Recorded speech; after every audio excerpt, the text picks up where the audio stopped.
Baik, Assalamualaikum warahmatullahi wabarakatuh. Perkenalkan, nama saya Muhammad Rangga Disa dengan NIM J1B023101114. Nah, pada kesempatan ini saya akan mempresentasikan hasil review jurnal saya yang berjudul Evaluasi Kesesuaian Lahan untuk Pengembangan Budidaya Tanaman Porang atau bahasa latinnya Amarpolpolus Mueller Blem di Kecamatan Kere, Kabupaten Madiun.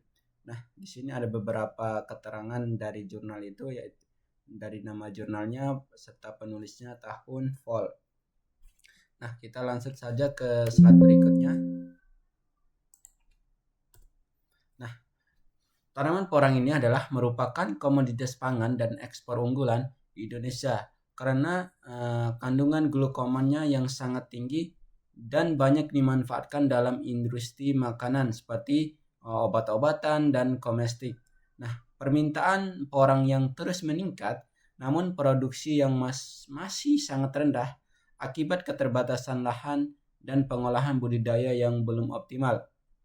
Nah, di Kecamatan Kare, Kabupaten Madiun ini memiliki potensi yang sangat besar untuk pengembangan porang karena didominasi lahan hutan dan pertanian yang sesuai dengan pertumbuhan tanaman porang.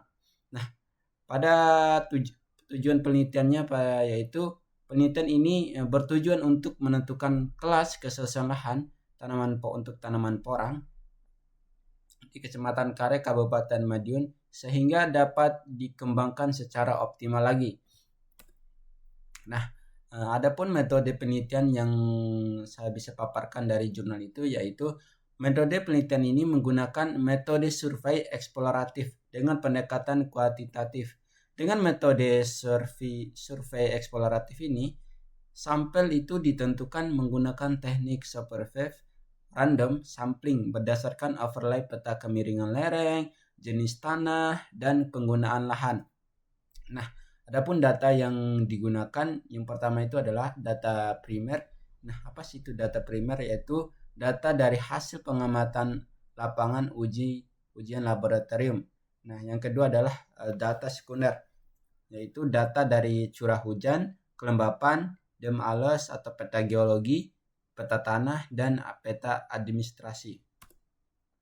Nah, untuk hasil penelitiannya, di sini ada beberapa data iklim yang diperoleh dari data BMKG Kabupaten Madiun tahun 2021. Nah, pertama ini adalah tabel kriteria kesesuaian lahan untuk tanaman porang. Nah, di sini kita bisa lihat beberapa parameter yang harus sesuai dengan tanaman porang. Pertama itu adalah temperatur. Nah, di sini ada skala S1, S2, S3, dan N.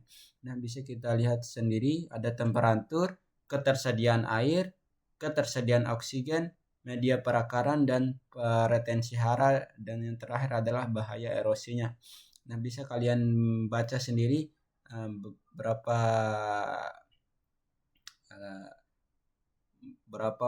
angka kesesuaian lahannya. Oke, langsung saja. Nah, pada tabel 2 ini adalah hasil dari kesesuaian lahan untuk tanaman porang. Nah, yang pertama ini adalah karakteristik lahan.